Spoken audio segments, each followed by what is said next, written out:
And we are live. Hi there. Welcome to Peppers and Flowers, where sales and marketing doesn't make sense. Please join us for the conversation. Wonderful. James, welcome to another edition of Friday with Peppers and Flowers. Sales and marketing doesn't make sense. Sometimes it does, though, but sometimes it doesn't. Yeah, I know. It's kind of the question of, what came first, the chicken or the egg? Was it sales or marketing? I think, that's funny. I know at one point, sales had a bad rep, 1960s or 50s or something like that. I don't remember what decade, but I remember hearing people say things like, real quick, I remember when I was growing up, my family and parents would say stuff like, when you watch a commercial, ask yourself, why are you watching this? Why am I watching this? What do they want me to do? What are they trying to get me to do? And I kind of had this like bad rep on commercials. And I feel like maybe my parents' generation and maybe their parents had a bad, maybe they thought marketing was swindling them or something like that. Kind of weird, huh? Anyways. Yeah, I know that the jingles back in the day were more I don't know, I guess just more well known, just when you hear the jingles and the different jingles, it's like whistle while you work or whatever you hear. It's like it kind of stuck to the mind a lot better than nowadays, I feel like. Yeah, you can't beat those old commercials that are just like, I just saw one with the Muppets in it. I don't remember what year it was, but it was like this mom and Boy Scout were in a grocery store, and the mom was like, man, what do you feed a whole troop of Boy Scouts, whatever? And then the Muppets puppet came in and was like, hey there. And the Boy Scout responded as like, oh my gosh, what are you? Mom, it's a real dragon, or something along those lines. Like, Mom, it's a real dragon. My goodness.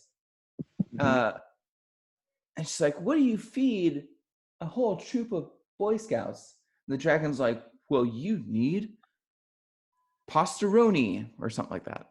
Right. Yeah. It's funny, that. I mean, in the U.S., like Boy Scouts and Girl Scouts, it's like, it's such a thing. Aren't they going under? I'm sorry? Aren't they going under? Well, I was listening to the radio today, and they're saying like Girl Scout cookie sales are going down. So they're like telling the listener audience to go to the website and buy cookies there if you want your Thin Mints, So, but I mean, it's like, I don't know. I mean, maybe they're just going down for a temporary moment, but. Is that funny? Girl Scout cookies is like the most popular cookie. And they're like, hey, we're not doing so well. We used to deliver it to you, but now we're not doing well, so now you have to go buy it yourself online. Right, yeah. I know. Yeah. Well, that's the power of the internet, right? Still the e-commerce is in effect helping out the Girl Scouts. Yeah. James, I got a topic for today. Let's talk about, I was just going to say karma, but it kind of coincides with it. Let's talk about kind of purity in a puristic form, okay? Which is doing the right thing or the good thing, doing something good to someone else. Yeah, like something kind or generous. Yeah. Yeah, I think there's we're talking about Girl Scouts and Boy Scouts. That's kind of their motto, right? To love God, country, and neighbor, or something like that. And yeah, I mean, a lot of people adhere to the idea that you treat others as you would have them treat yourself.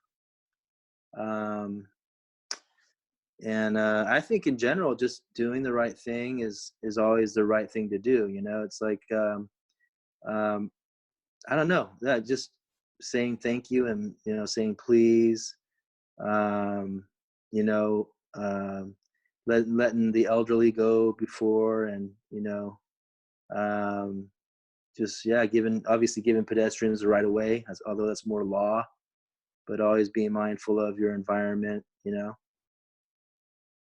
I feel like that's pretty rare in California, giving Yeah. pedestrians right away. Yeah. There, I always try to tie this back into like a marketing standpoint because that's just, I do that with everything. But so let's dig deeper a little bit. So if you are out, right, and you're at Starbucks and you notice a bunch of people, they're on their phones. Everyone kind of does similar things. They hang on their phone. They're kind of just they might be a happy person, but they're in a group of people, so they're just to themselves. They don't smile. They're very just non-emotional, unless they're with friends, and then they're just the annoying ones in Starbucks, like being too loud and obnoxious. And there's a couple times where like you make eye contact with someone, right? Because that just happens. That's inevitable. Hmm. And when you do that, there's certain things you can do. You could just kind of awkwardly glance away or say, "Hi, how are you today?" Right? And it might be kind of weird for some people, but doing little things that normally most people don't do, it's weird because it's not anything new, but it goes a long way. People really appreciate that, and Hmm. they give me great feedback.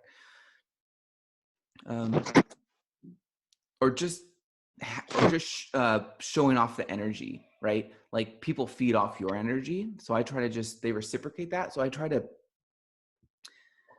not to be on my phone when I see when I jump in Starbucks. This is just an example place, but like I jump in Starbucks, see a bunch of people on the phone, so I try not to be on my phone. Um,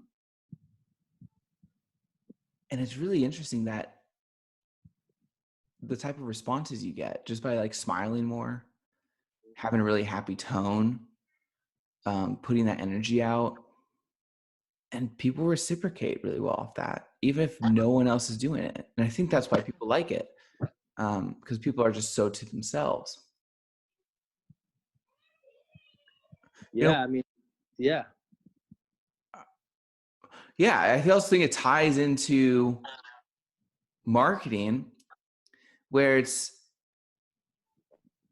do what why not try doing what everyone else is not doing, because they're not gonna take that quote unquote risk to try things like that, Mhm. and you'll be the only one doing it. What do you think? I want to know your thoughts. Yeah, it's kind of something that I'm sure people on the cutting edge have that ability. I mean, whether it's creativity or innovation, but or a little bit of both. But either way, it's like there's these the thinkers or the pioneers that have to be creative and come up with new concepts. And oftentimes it's going against the grain. Oftentimes it's like that salmon going upstream, against the flow of the water. And you have to, I guess, look at the market, the conditions, look at what's already out there as far as product or service, and think about what you're willing to invest to make your thing work. Um, and so for me, like, I started, uh, free birthday zone, which, is kind of out in the public now. But, you know, it was at first a good idea. People thought it was, hey, yeah, businesses offer a free gift for your birthday, and people get to enjoy that on their birthday for 3 days, day before, day of, and day after. And the concept was kind of innovative and new, But, some people were taken aback, like, "Whoa, I have to give something away? Like, can it just be a buy one, get one free? Can it be a coupon?" And, it was tempting because a lot of people were saying that, but I kind of had to stick to what I wanted to do was provide a purely free service or product, no strings attached, like a birthday gift. And so, but it worked. People started to agree with that. They liked the idea. And, people were giving away different kinds of things like cookies or lunches and massages, things like that. And they liked the concept. So yeah, I mean, it was at first a little challenging, a little difficult going against the grain, but as I kind of stuck to my original plan, then it started to catch, and people were buying into it. So I think, yeah, I mean, with that idea of innovation and creativity, we have to also be a little bit disciplined to stick to it. Even if it's not popular, even if it's rejected, that we continue on doing the thing that's right. And it could be right in our own eyes. I mean, or right in a sense of like what we think is good. Um, but as long as we're staying true to that, that's a principle it could be even ethical, in some ways. Yeah, here's a thought. It's like um, running a business. Actually, well, not really running a business. If your business was 100% complete and fulfilled, and all you had was one customer, okay, Mhm. so you have one customer. That's your business is done, right? You don't need to grow. You don't need to retract. You just have this business. Mhm.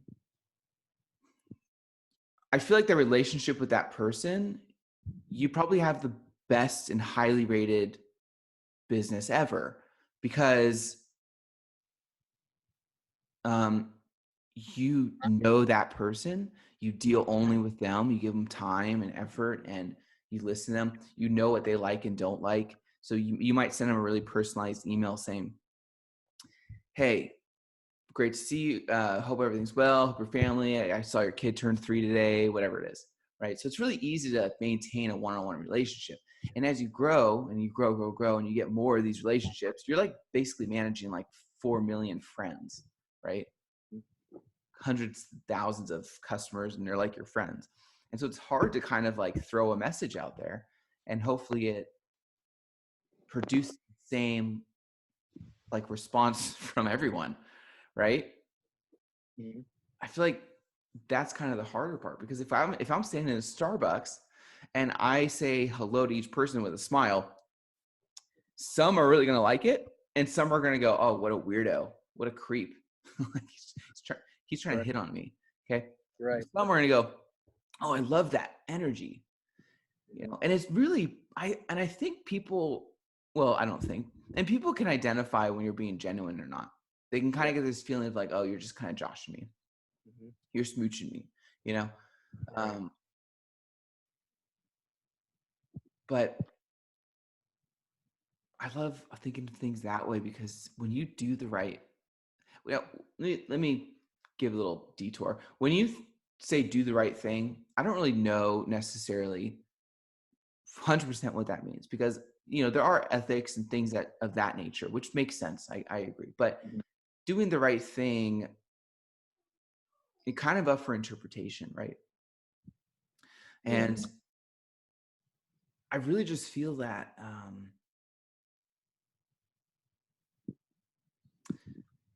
whatever you put out into something or someone, Mhm.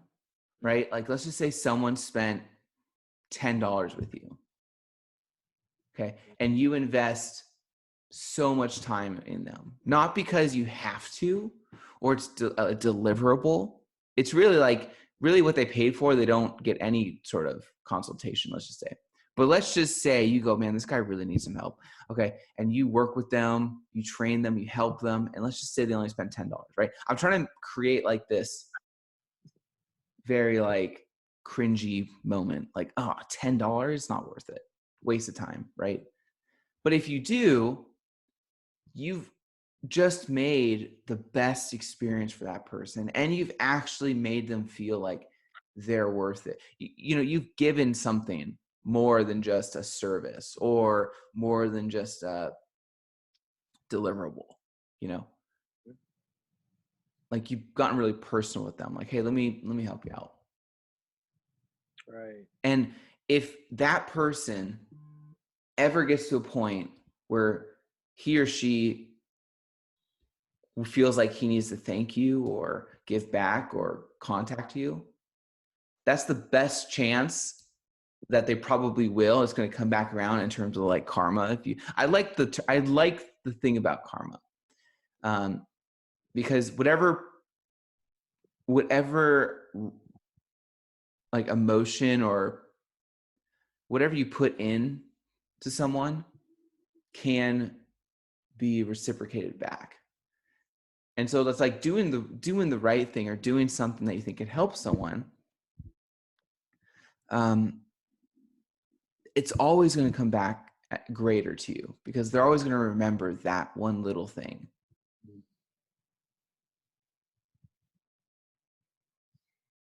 Except, how do you do that on a massive scale when each individual is different, you know? But individual, for individuals is powerful, you know? And just little things. I mean, I don't know, you can add some comments on this, but just little things. Like, it's incredible what just the tonality in your voice. I was just on a meeting, and it was kind of a big meeting. I mean, well, I guess it was big. It was a large company and stuff like that, you know.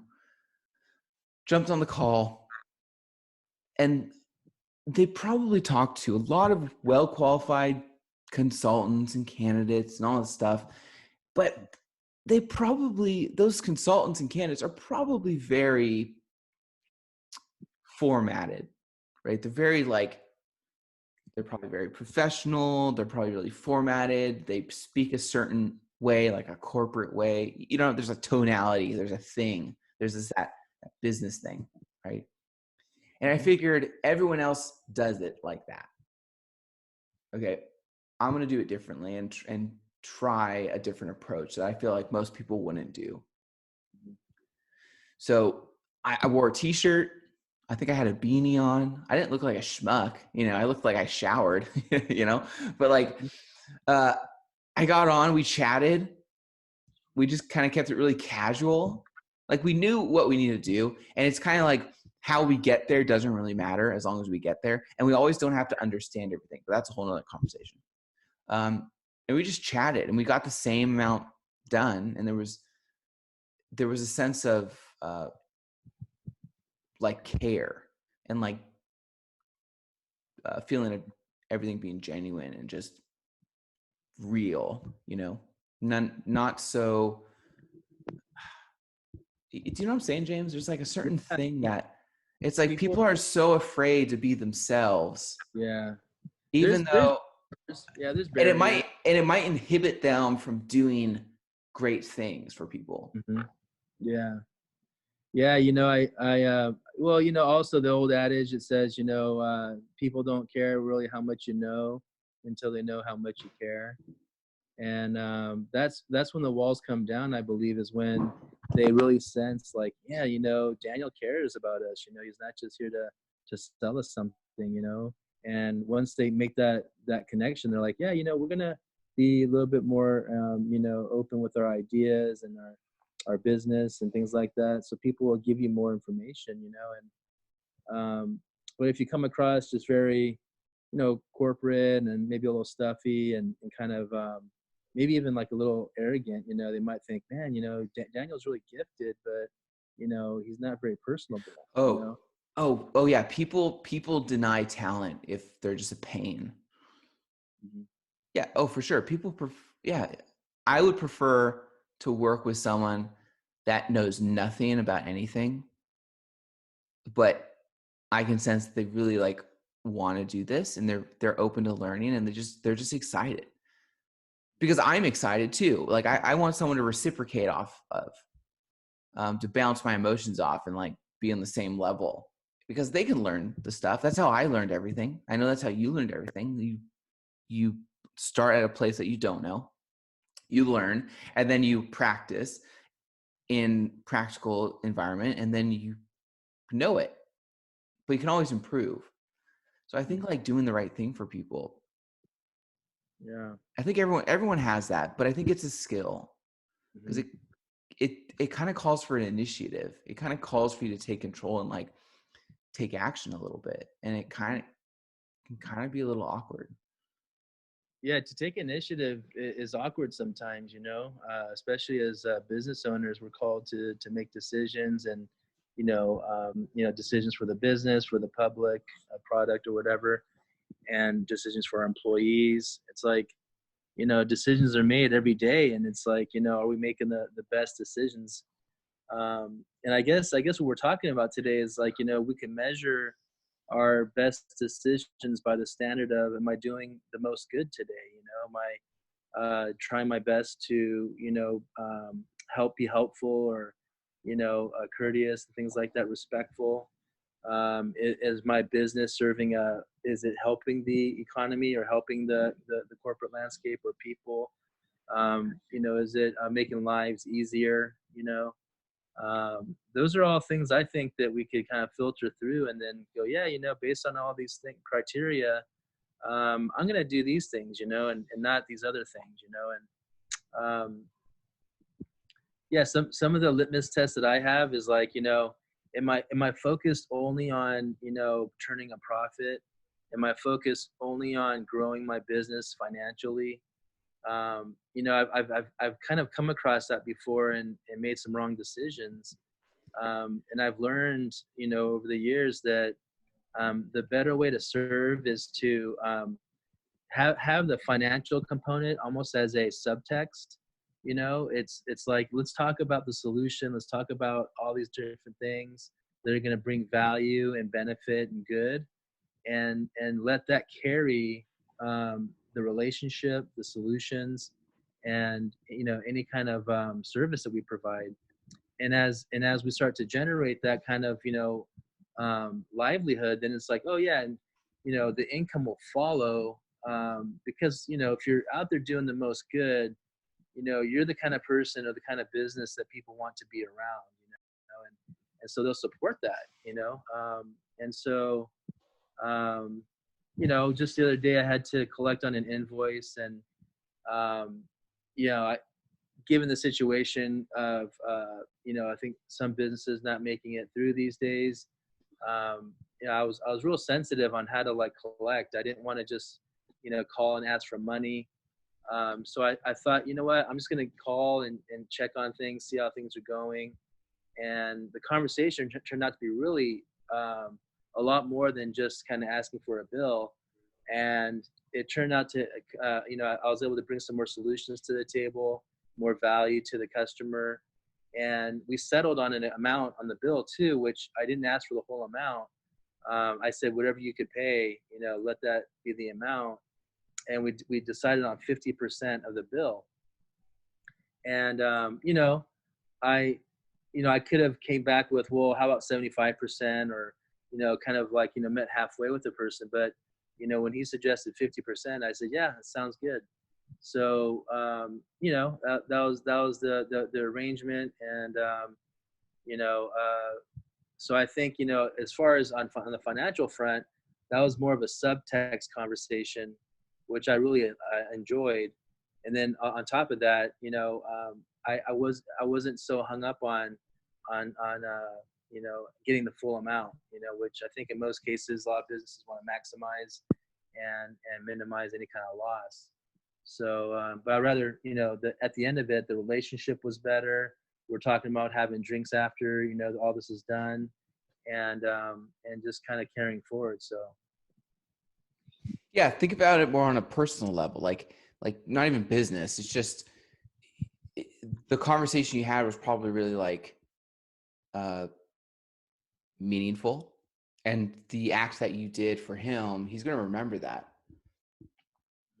You know, here's a great one. Like if you whenever you meet with someone in person, uh I always try to do this in meetings. I always try to go, hey, do you want anything? Do you want like a Coke? Do you want water? Do you want coffee? And they're like, no, I don't want anything. I'm like, no, are you sure? Like, I mean, I'll get you something. Like, I know you're being a little coy. Like, it's okay. Like, I have $5 I can spend on you. Sorry. Do you want anything? And they go, okay, I'll take a Coke. And you just can't help but feel really good about that situation. Like on both sides. On my side, because I'm like, I just want the guy or girl to be comfortable when we just chat and be, be have their nice drink or whatever. But it's also really nice wherever you walk in and someone just offers you something like, hey, how can I help you? Would you like a drink? Would you like this? Would you like, oh yeah, totally. That's great. It just makes it seem so much more like, hey man, I'm here for you. Like, would you like anything? Yeah, they really appreciate that. Hmm. Hmm. Yeah, I mean, think about the stimulus checks that everyone's getting right now. I mean, Oh mine yeah, yesterday, I forgot think, about that. and we so have a wife and two kids, and so they factor the children as well. And yeah, just a direct deposit, it all worked out seamlessly. And I'm like thinking to myself, like, what do I make of this? Do I just accept it and move on, or is there some level of like, wow, I just got this free money from the government? What's my response? I'm wondering what people are thinking right now.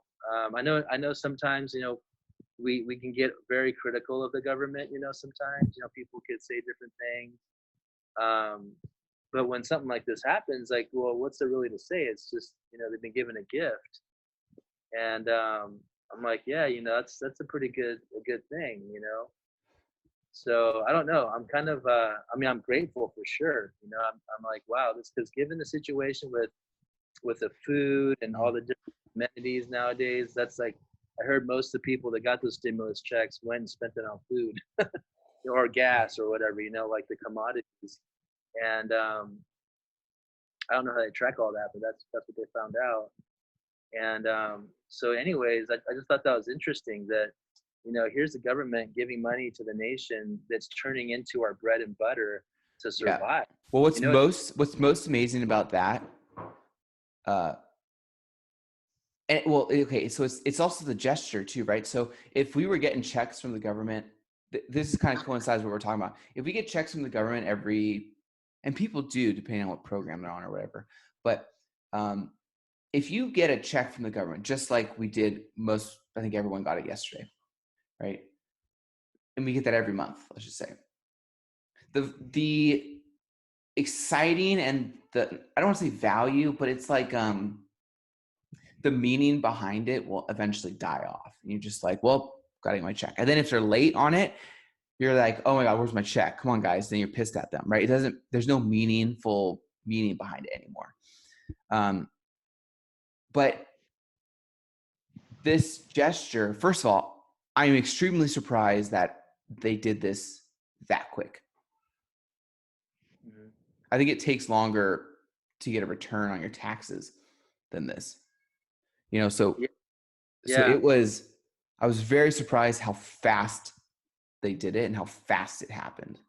Hmm. I'm also surprised that I didn't have to fill out any like application or long form thing or interview. It just happened, right? I'm very like, for a government to like do something as like you don't do anything and then it's just one day it's there is really hard for me to fathom because that never happens, right? But I also can't help but be human and go, oh, I kind of have a sweet spot for them now. You know? like like I know there are people struggling, and that was a very big gesture, and you just can't help but, and probably these people have opposite opinions that everyone does, but for me I was thinking, wow, that was a big gesture. Yeah,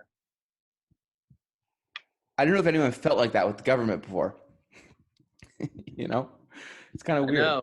but I'm Yeah, telling you, like offering someone a Coke or just smiling, or everyone wants some gratitude. yeah. Have you ever Well, read like, the book? It's called The Five Love Languages. yeah, yeah. My wife You read that? maybe, yeah, yeah. My wife maybe read it. Yeah. Yeah.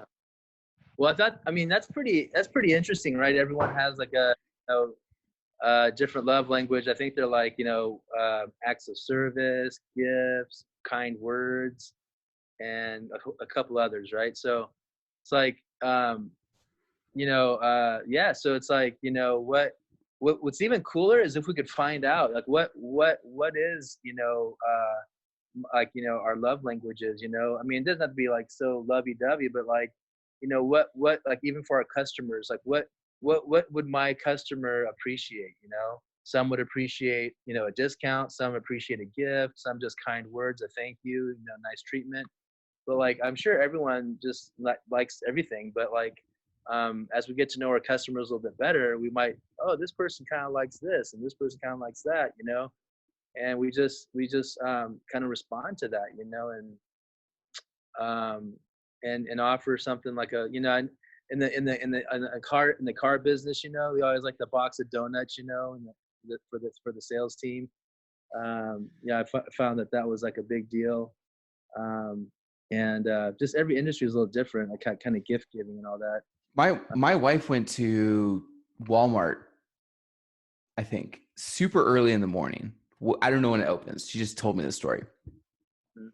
And she said she walked in and there was no one there because it was like when they just opened. And she heard some like rowdy noises, like a like excited cheers and stuff or something like that. And she walked towards it and she saw a group of employees, like they were all engaged with each other. It was like a little pep circle for the morning, right? Uh, and she said, I never seen anything like that before. And I never saw such like a group of motivated employees that were exuberating their excitement so openly. It was like a Okay. team meeting in the middle of their floor or something. And I Hmm. guess they do this every morning because she went again and saw it. Um, and I thought, well, okay, two things about that. First of all, I would love to be on that team if I was working, because I think if you get hired at Walmart or do a certain type of position of that nature, like a retail thing, or maybe you're a door greeter, I would assume most places would just kind of set you there and forget about it, right? There was not much interaction. Just there's Bill or the the person that greets people at the door, because that's the experiences I've had in positions like that. Not necessarily door greeters, but in positions of just entry level stuff, you know. But they're having these like very intense like uh, team meetings, which I think they do almost every morning, and that constant contact of support and that whole thing of hey, do you need a drink? Do you need anything? That reinforcement really makes someone more excited about their job. Like people know how to do better at their job. I think a Yeah. lot of times it's just they lost focus of what they're doing it for, and maybe they don't have enough team support, or I think it's more to it than the person trying to like learn how to code better, you know? Yeah. It's not a matter of skill. It's a matter of like teamwork. Yeah, because if you're in that environment, your skill will grow as long as you like want it to. You keep learning even when you Right. don't realize you are. Yeah. It's like, yeah, I mean, just going back to the Girl Scouts too, because they go out there in groups, selling cookies at Stater Brothers or whatever it is, or Walmart. They're in front there and selling cookies, and they feed off of each other. It's like if you ever watch like the kids, like if one's kind of a little bit louder and more talkative, the other one will follow, and they feed off each other, and it's amazing. It's like. Yeah. Um, yeah, and then I know that because my daughter's a Girl Scout, so like when they do the tables, that there's someone that leaves that shift and they change shifts or whatever. and there's always this like big rah rah, like, hey, how did it go today? How was your table? It was great. And they talk and talk, and then they, change shifts, right? But it's like there's always this, major like, dialogue going on, Yeah. and then it's excited, So it's My like, favorite thing about Girl Scout cookies and like Boy Scouts sell popcorn, my favorite thing about that is it is the perfect marketing plan. They've like tapped into this. Okay. You basically create a system that brings in really, really cute kids and you dress them up in a really cute uniform. So they're just like uber cute, right? Then they say, hey, we got these amazing cookies, sell these. But also the pretext is the program is to make it's teach these kids skills, the character, values, meaning, right? It's kind of a bunch of core pillars in that system. mm-hmm. And so that's the context that's given to people walking by those stands selling popcorn or Girl Scout cookies. It's oh, Girl Scouts, oh, Boy Scouts. Okay, so it's for a good cause. It's helping these kids that are right in front of me, like right in front of my eyes, to learn skills, build character, learn how to transition or whatever it is. I don't know, Mm-hmm. and I could help by eating delicious cookies and giving a bit of money, right? Mm-hmm. That's an amazing context. Yeah, it's kind of like it again. It kind of Imagine, speaks. imagine if you walked into Abercrombie and Fitch. Not Uh that huh. we're not sponsored or anything by them, but let's just say you walk into Abercrombie and Fitch and you get the same context, right? Oh, buying this like these $80 jeans Uh huh. is really going to help and better this person. It's really going to help them learn skills and develop their character. This sales rep, that Right. you don't Right. have that context. Mm-hmm.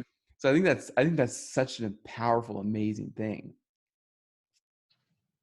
Yeah, it's funny because like if you are a Girl Scout and you're thinking like, yeah, this is gonna help me in life, and you take it seriously, it's like it could be a life changer. I mean, learning how to run your own business at age, however they start, I think kindergarten, and learn about, I mean, even just the simple concept of money and customer service and serving people. I think that's pretty cool too. But you're right. It's a well crafted program, and but I think what's cool about it that it touches on today's topic is like it feeds into this whole concept of doing the greater good. It's like not only are the Girl Scouts trying to do good and their leaders trying to do good and the parents trying to do good, but then all the patrons, all the people buying the cookies, they're trying to do good too. Like they even have donations. Like here's $20 for 4 boxes of cookies, and here's an extra 5 for the eye care donations for the first responders, right? So like people are giving extra cash to donate because they want to do more good. And it's like, yeah, it kind of speaks on what we're talking about today. Um, Yeah, you and can never regret. Well, people do. I mean, come on. There's always the opposite, right? But I don't. You could. You definitely have. I'll phrase this in like a marketing mindset. You greatly reduce your risk 99% by uh, regretting when you put your money or efforts into something that you can see um, is making some sort of benefit to other people, yeah. right? Like, I mean, I grew up doing a lot of community service stuff and events and feed the uh, underprivileged families and homeless and beach cleanups, and I did a lot of stuff, Rotary Club things, and just tons Mm-hmm. throughout my teens, well, primarily teens. And then when I, after that, went to did college and school, so none of that really followed me. But during my teens, I did a ton of that. I was involved with like local Boys and Girls Club, and they did all that too.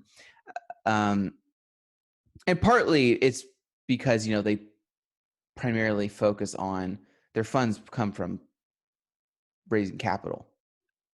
Mm-hmm. So they have to create a context of, see, we're doing all this good, our kids, we're making them better to give us money, right?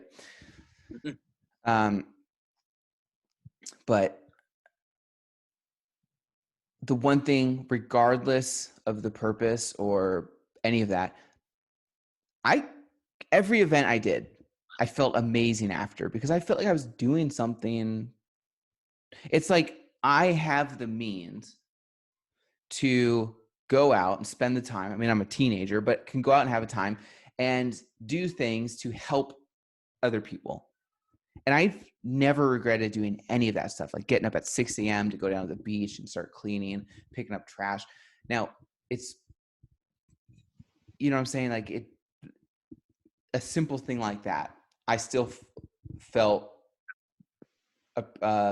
really satisfied doing. I didn't ever look back and go, oh man, I regret doing that. Yeah.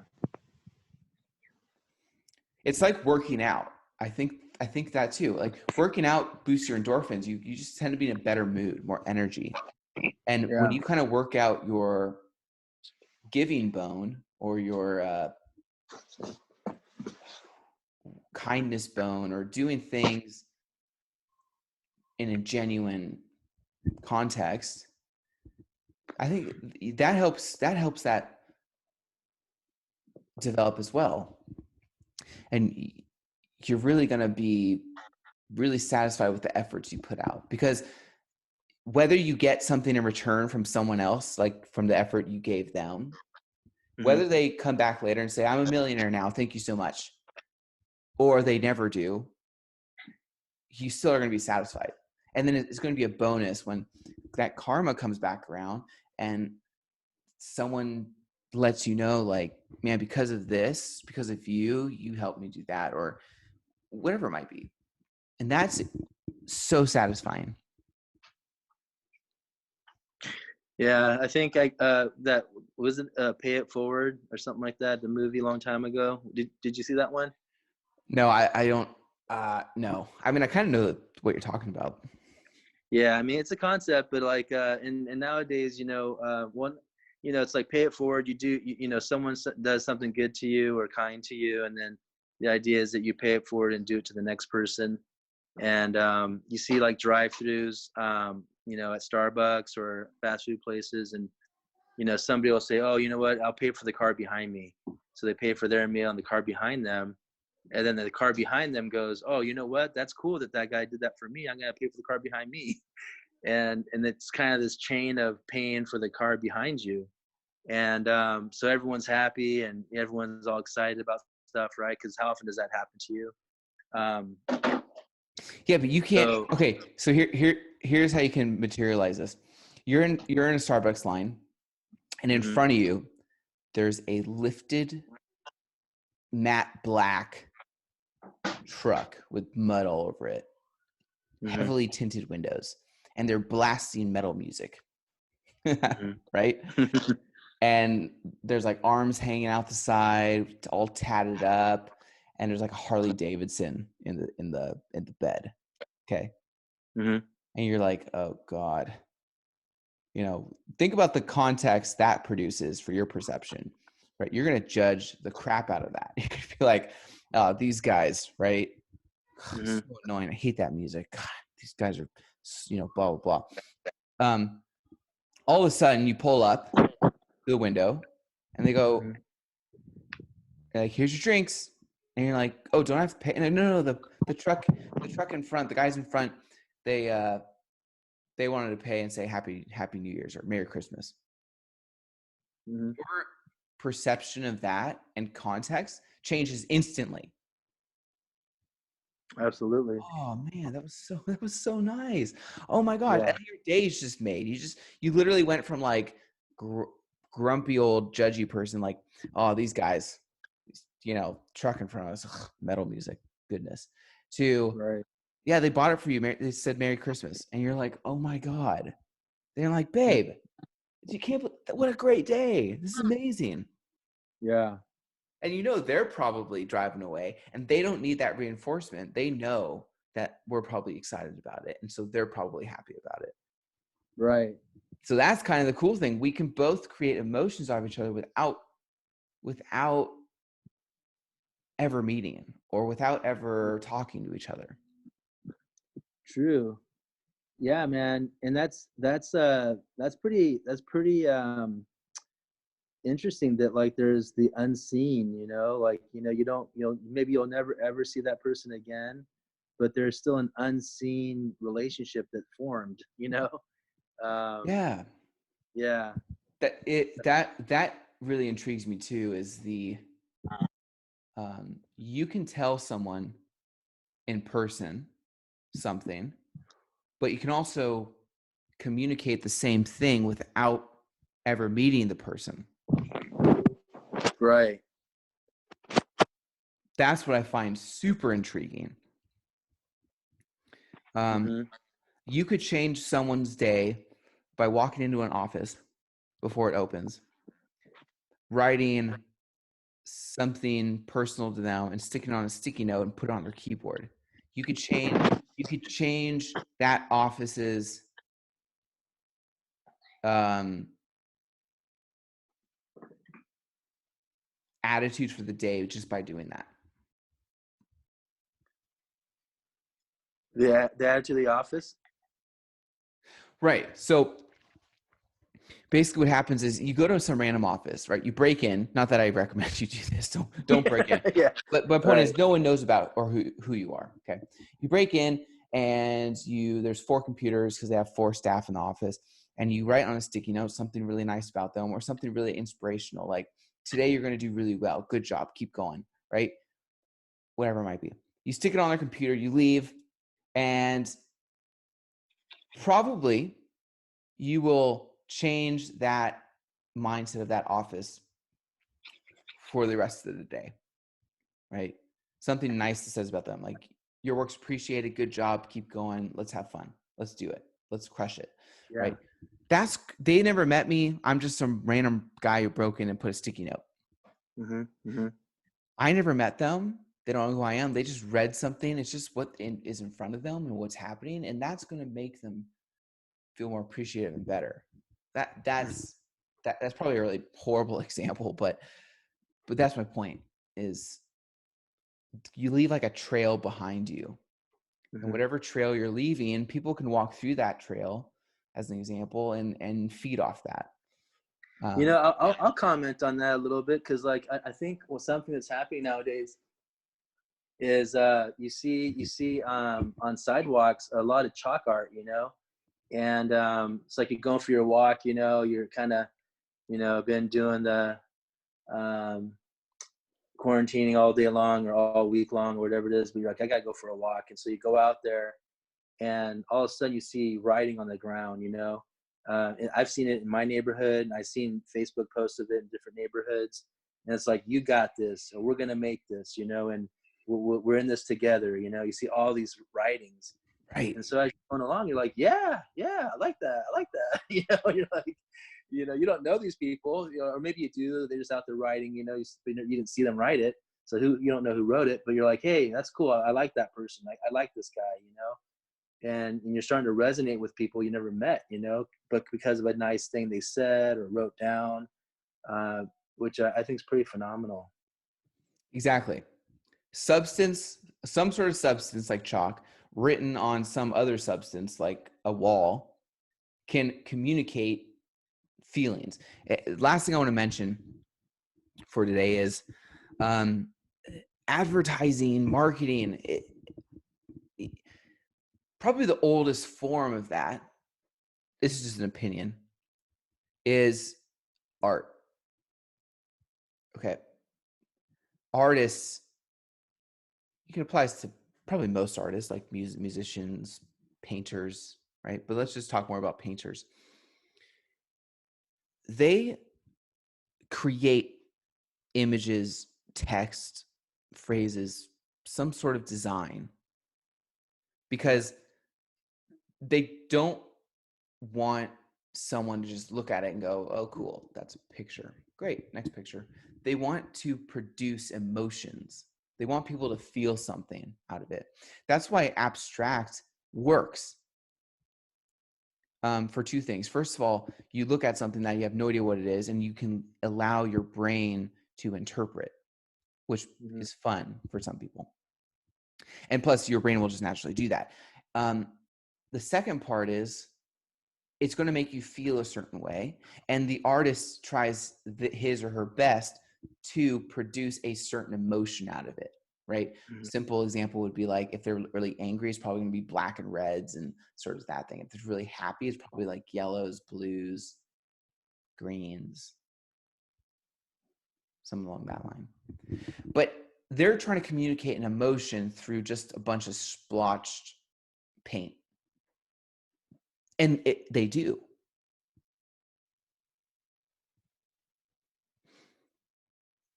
That's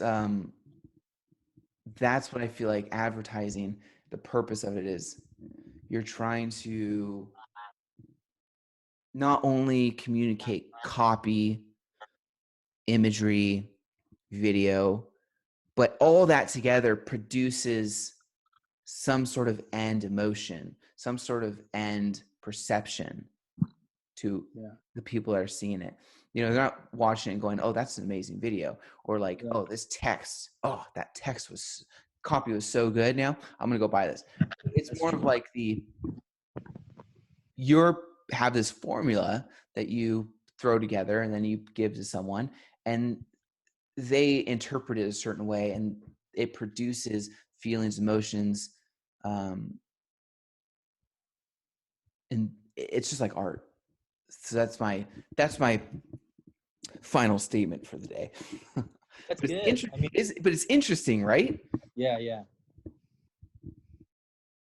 yeah. You have to look at it with an eye of the individual. It's like, um, this is something that I'm not sure if I'll ever fully understand. But how do you fully get to know somebody? It's like, I can express, via words or via photo or a video or even artwork, direct fine art. Uh, I can express in a poem or a song, or I mean, there's so many forms of expression, even in silence. I think people are expressing. It's like, oh, how come he's not talking? How come he's not saying anything? It's like, well, that silence there is expressing something, and and then there's like, everybody has that ability to express, and so in some ways, like, that a form of communication, it's so rich, I've noticed, like, and I don't want to keep talking about the situation of quarantining, but there's examples coming up in my mind right now. It's like during the quarantine, I'm at home now, and I have all kinds of time to be with my family. Excuse me.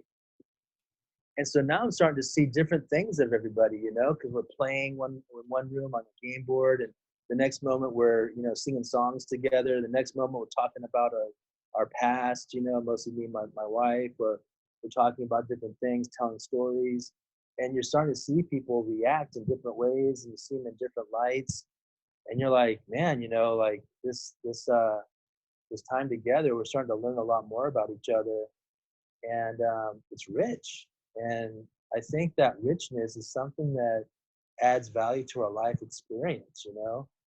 We think we have to go jump on a bungee cord to like get that thrill or that life, or travel the world, which aren't bad things. But I mean, you could just hang out and, after dinner and talk for a while and go places. It's like, um, I don't know. I think, yeah, just confirming what you said. It's like human expression, in different varieties of ways, and us getting to know each other and just growing in our richness of life, which obviously can interpret to business too. I mean, business is just another arena where there's people, and here we are in different environments, and how can we continue that enjoyment? Yeah. Oh, great conversation. That was really this made me feel like my day's over. Awesome, man. Me too. Yeah, I'm pumped now. I'm like, this is a great conversation. if you ever need to feel better, just try to make someone else feel better, and it'll automatically make you feel 100% over amazing. Perfect, man. Sounds good, Daniel. Well, what's it, Friday now? We got the weekend ahead of us. You got any big plans for Saturday and Sunday?